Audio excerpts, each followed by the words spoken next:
ど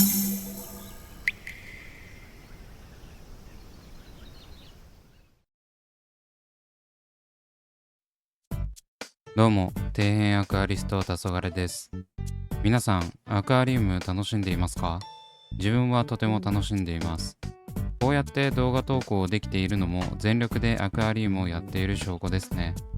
こんな風に動画投稿までする人はなかなかいないと思いますが、最近は SNS を利用していろんな人と交流しつつ楽しんでいる方も多いのではないでしょうか。昔と違っていろんな情報が簡単に手に入るから今の時代はいいですよね。アクアリウムは特に初めは手探り状態なことが多いので、スマホでささっと調べられるのはでかいです。ただやっていく中で知っていくことも多いので、全てを検索で保管できるわけではありません。というわけで今回はそんなアクアリウムをやって実際に使ってみてからじゃないとわからない、これだけは持っておいてほしいアクアリウム用品を自分が使って必須だなと思ったものを厳選してお届けしていきます。紹介した商品のリンクは概要欄に貼っておきますので、興味のある商品があればそちらからチェックしてみてください。それではまず最初におすすめする用品はこちら。水作プロホースエクストラ。こちらはさすがに知ってる人が大半だと思う便利ツールです。主に水替えの用途に使用するもので、これがないと水替えができないレベルで必須の用品です。これは上のポンプを押すか、水槽の中で上下に振ることで水がサイフォンの原理で流れていくため、ポンプなどの電力が必要ないエコな側面も持っています。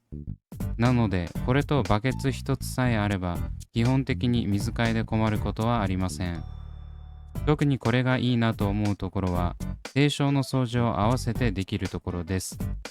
低床の種類によって流量の調整は必要になってきますが、汚れが溜まりやすい低床内を掃除できるのがとてもいい。汚い汚れがぐんぐん吸い取られていく様は見ていて気持ちがいいですね。ちなみにこちらには S、M、L の3サイズがあり、パイプの長さと径が違います。M と L は径は一緒で長さのみ違うんですが、S は径も小さいので小型水槽でも取り回しがしやすいです。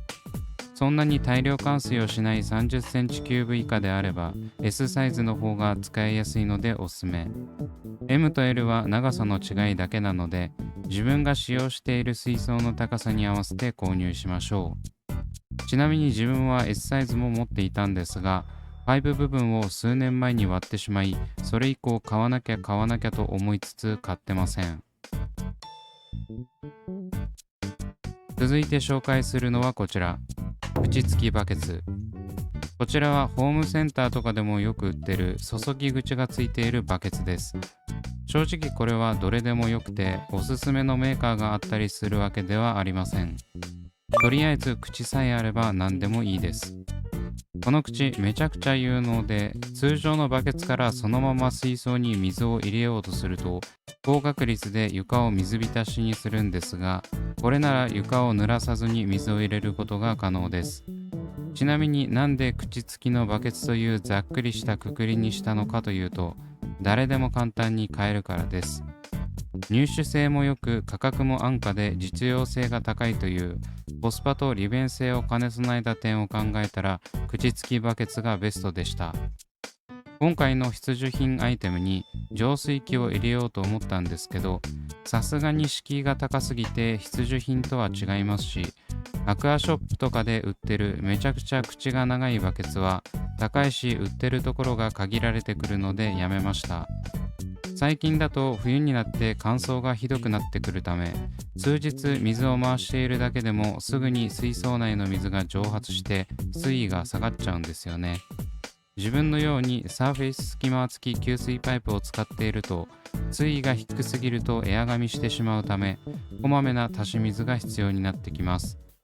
そういった時にカルキを抜いた水を少し入れるんですが、口付きバケツが大活躍。わざわざ浄水器を引っ張り出さなくてもいいんです。普通のバケツで水替えしている人はぜひこの口付きバケツに変えてみてください。ちなみに数ある口付きバケツの中で個人的一番ベストなものは1リットルごとにバケツの中にメモリがついていて、なおかつ10リットル程度入るやつです。たまにメモリがついていないバケツがあるんですが、カルキ抜きを入れるときにいちいち計量してから入れないといけなくなるためおすすめしません。メモリ付きであれば、ざーっと水をバケツに入れて、そのメモリを見れば必要なカルキ抜きの量がわかります。そのため大量の水を計量したい時とかも大きな計量カップとしての役割も果たせます。5リットルくらいのメモリ&口付きのバケツもあれば小回りも効くので、10リットルと5リットルの両等使いがおすすめです。続いて紹介するのはこちら、ブラックホール。こちらは自分が毎度おすすめしている活性炭で、常備しておくと幸せになれる製品です。このブラックホールのいいところはズバリ吸着力の高さです。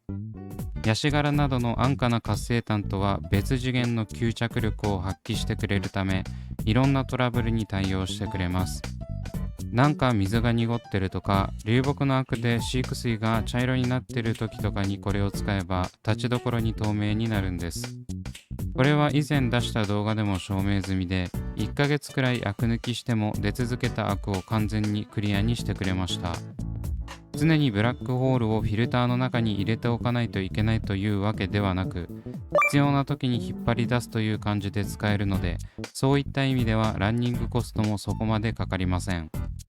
ちなみにおすすめの使用方法は、流木をアク抜きしないでそのままレイアウトに使って、ブラックホールをフィルターに入れて水槽内でアク抜きする方法です。流木ってすぐレイアウトに使いたいのに、使う前に数ヶ月かけてせっせとアク抜きするのは辛いですからね。それをできるだけ短縮するために寸胴鍋で煮沸アク抜きする方もいらっしゃいますが、専用の鍋を購入しない限り料理に使ってる鍋を流用するのは厳しいです。流木を料理で使う鍋で煮てるところを家族に見られたらアクアリウム継続の危機です。そんなリスクを冒さずとも、ブラックホールさえあればアク抜きせずに速攻で流木を使えて、なおかつ水槽内をクリアにできるのでおすすめ。数ヶ月くらいすればその流木自体のアクも抜けきるので、それ以降はブラックホールも必要なくなりますしね。チャームで買えば1個200円を切るので、鍋で煮沸するガス代や労力を考えれば圧倒的にブラックホールがいいです。一度でも流木のアク抜きで困ったことがある方には絶対に使ってほしい必需品です。最後に紹介するのはこちら、水槽です。ピックアップする用品がないからって水槽ないとアクアリウムできないし必需品だろ的な一休さんみたいなことを言い出したなこいつと思われたかもしれませんが、そういうわけではありません。確かにアクアリウムに水槽は必要なので持ってて当たり前なんですが、必要なのは空きの水槽です。皆さん、アクアリウムをする上で避けては通れないイベントに生体が病気になったり生体や水草を購入したりということがありますよね。そういった時に1個でもいいから予備の水槽を持っているととてつもなく活躍します。まず生体が病気になった時は言わずもがな隔離することができます。隔離することで弱っている生体が他の生体に襲われたりすることで受けるストレスを減らし、ピンポイントに治療することが可能です。また病気を持っている生体を早めに隔離することで病気が伝播するのを防ぐことができます。どうしても本水槽内で薬剤を使用するとバクテリアや元気な生体にまで影響を及ぼすので、あまり得策とは言えないんですよね。そういった時に予備水槽があれば薬剤も気兼ねなく使えますし、生体を少しでも楽にするために塩を入れることもできます。他の使い方としては、生体を購入した時にいきなり本水槽に入れると病気を持ってきてしまって今いる生体が全滅したりすることがあるんで、一度予備水槽を通して数週間様子を見てから導入することでトラブルを未然に防ぐことが可能です。いわゆるトリートメントタンクですね。ちなみにこのトリートメントという作業結構重要で、徹底しておけば導入時のトラブルは大抵防げます。これを怠ってトラブルが起きたときは自己責任です。以前ライブ配信で買ってきた整体を入れたら他の整体が全滅したからショップを一生恨むと言っていた方がいましたが、トリートメントをしていればそういった事故は防ぐことができるので、ショップにヘイトが向かうのはちょっと違うかなって思ってます。